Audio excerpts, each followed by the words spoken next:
السلام عليكم أصحابي سودودا. أنت واحد لي wadaagi doonaa barnaamij yar oo ah sidee u heli kartaa kinemaster bilaa watermark. First marka ugu horeysa saxaabay waxaad soo furanaysaa Google Chrome ama browser kale oo baad isticmaashid baa soo furanaysaa. kadib qaybta search-ka waxaad ku qoraysaa AC market. idan searching baad leedahay sidan ayuu soo bixi doonaa qaybta sare dooranaysaa marka.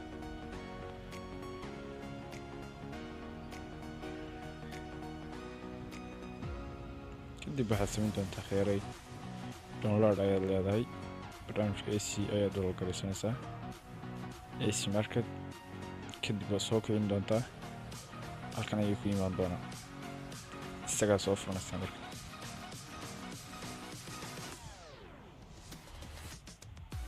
kadib qaybta searching-ka waxaad ku qori doontaa kinemaster searching ayaa leh halka hoose ku soo dhigi doonaa in aad ku dhufan doontaa sidan ayuu soo bixi doonaa. kadib waxaad leedahay install baa leedahay halka qaybta install ku qoranta hadda uu dejisan yahay qaybta ayaad kasoo dejin doontaa. wax bilaabi doonaa download gareeyo hadda download gareyntu wadaa markuu dhameeyo waad soo kicin doontaa.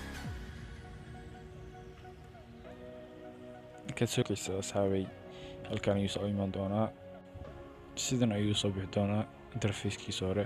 hadda sidaa waxaad ku haystaa kinemaster bilaa watermark isla markaana aan wax watermark lahayn oo nadiif ah.